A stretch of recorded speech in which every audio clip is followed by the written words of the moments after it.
Hello friends, welcome back to my channel. আমার চ্যানেলে তোমাদের সকলকে স্বাগত। দেখো চলে এসেছে আর একটা নতুন রেসিপি নিয়ে। আর আমার আজকের রেসিপি হলো আমার শাশুড়ি মার কাছ থেকে শেখা বাংলাদেশি স্টাইলে কিভাবে বোয়াল মাছের মাথা রান্না করতে হয়। তো চলো রেসিপিটা শিখে নেওয়া যাক।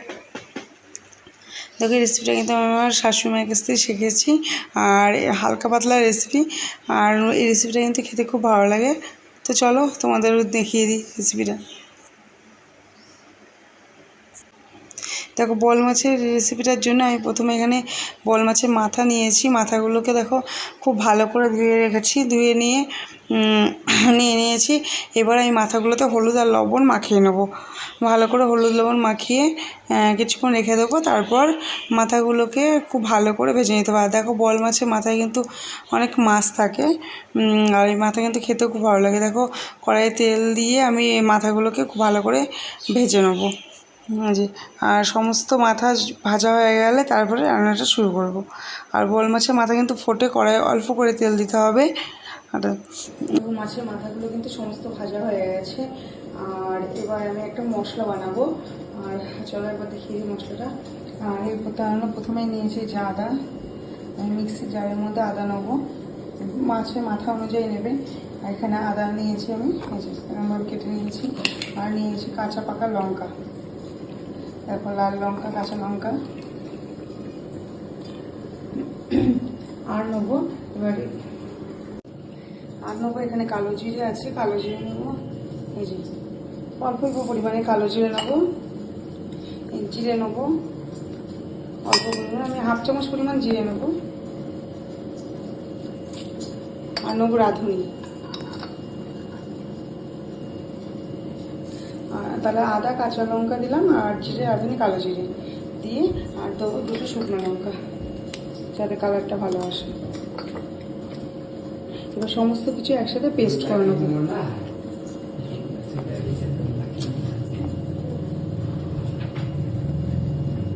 যে গ্যাসে কড়াই চাপিয়ে দিয়েছি, এবার কড়াইয়ের মধ্যে আমি দেবো তেল।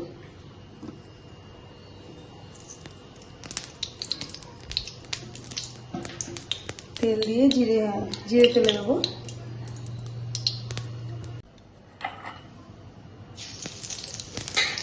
এবার কেটে রাখা আলু বাগানগুলো ভেজে নেব।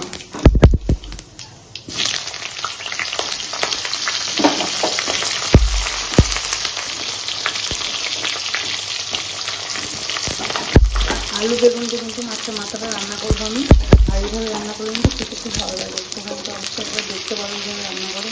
বাংলাদেশি স্টাইলে এটা রান্না মানে শাশুড়িমা করতে শাশুড়িমার কাছ থেকে শেখা। যে শাশুড়িমা বাংলাদেশের মানুষ, শাশুড়িমা রান্নাটা করতে আমার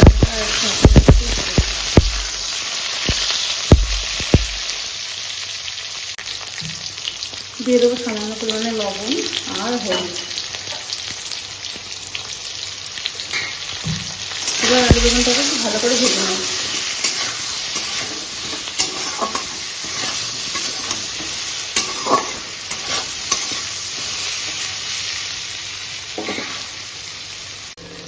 আলু বেগুনগুলো কিন্তু ভাজা হয়ে গেছে। এবার আমি বেগুনগুলো তুলে রেখে দেবো, না কারণ বেগুনগুলো একভাবে দিলে গলে যেতে পারে। আমি রান্না রাখতে দেবো, ঝোল ফুটে উঠলে তারপরে দেবো। আমি বেগুনগুলো এখন তুলে রেখে দেবো। বেগুনটা দেখে রেখে আমি সমস্ত বেগুন তুলে রেখে দেবো।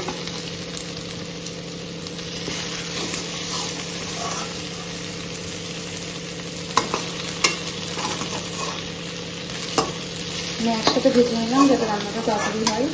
আর এতে রান্নাটা দেখো বেগুনগুলো ভালো করে ভাজা হয়ে গেছে, বেগুনগুলো গলে গেছে।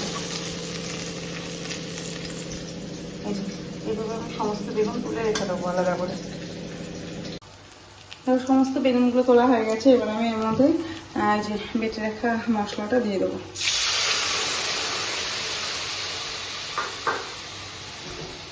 দিয়ে দেবো পরিমাণ মতো হলুদ।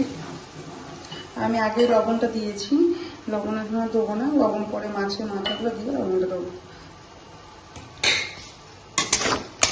এবারে মশলাগুলো খুব ভালো করে কষিয়ে নেবো। পেঁয়াজ রসুন দিয়ে তো আমরা সবসময় খাই।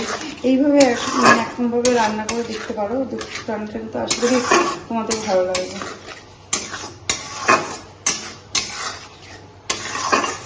এর মধ্যে ইচ্ছে করে লঙ্কার গুঁড়ো দিতে পারো, আমি লঙ্কার গুঁড়ো যেহেতু অ্যাভয়েড করি আমি কারণ দিইনি। এবার দেবো সামান্য পরিমাণে একটু চিনি, সামান্য পরিমাণে একটু চিনি দিয়ে দিলাম, তাহলে রান্নার স্বাদটা আরও ভালো হবে। এবার মশলাটা খুব ভালো করে কষিয়ে নিতে হবে, দিয়ে তার মধ্যে জল ঢেলে দেবো।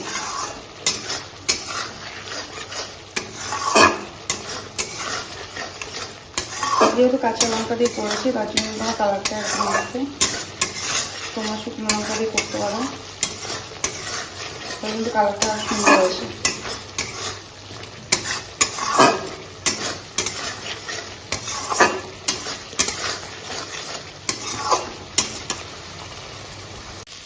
দেখো একটু ভালো করে মশলাটা কষানো হয়ে গেছে, এবং এর মধ্যে এই যে জল গরম করে রেখেছি, গরম করে জলটা দিয়ে দেবো।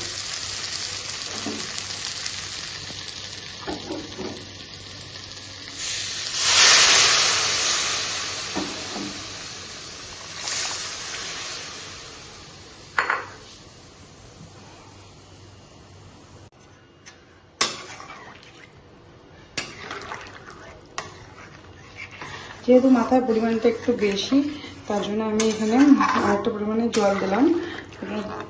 দিয়ে ঝোলটা ফুটে উঠলে তারপরে আমি একটু ওই মাথাগুলো দিয়ে দেবো। ভেজে রাখা মাছের মাথা এই যে আমি ঝোলটা ফুটে উঠলে দিয়ে দেবো ওর মধ্যে। দেখো ঝোলটা কিন্তু খুব ভালো করে ফুটতে শুরু করে দিয়েছে।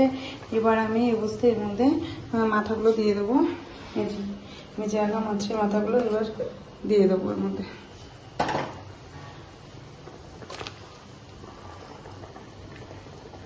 এই বোয়াল মাছের মাথায় না অনেক মাছ থাকে।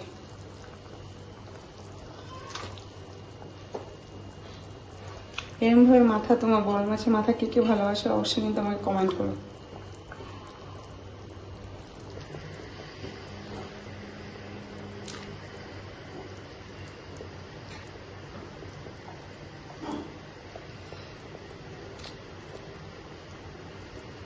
সমস্ত মাথাগুলো কিন্তু আমি দিয়ে দিয়েছি ঝোলের মধ্যে, এবং ঝোলটা কিন্তু ফুটছে। দেখো দেখতে কত সুন্দর লাগছে, এটা কিন্তু খেতেও খুব ভালো লাগে এইভাবে করলে। আর এখন এই যে ভেজে রাখা বেগুনগুলো এর মধ্যে দিয়ে দেবো।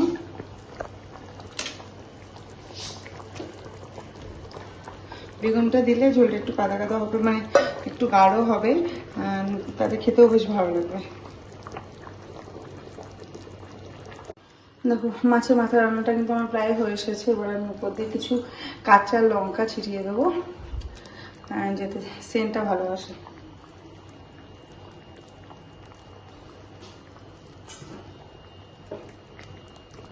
আমি আর কিছুক্ষণ রান্না করে রান্নাটা নামিয়ে দেবো। দেখো খুব সিম্পল রান্নাটা, কিন্তু সহজ পদ্ধতিতে, এবং খেতে কিন্তু খুব ভালো লাগে। এইভাবে রান্না করে কিন্তু অবশ্যই দেখতে পারো, আশা করি তোমাদেরও ভালো লাগবে। গরম গরম ঝরঝরে ভাতের সাথে এরকম রেসিপি কিন্তু খুব ভালো লাগে। তারপর রান্নাটা কিন্তু হয়ে গেছে, এবার আমি নামিয়ে নেবো।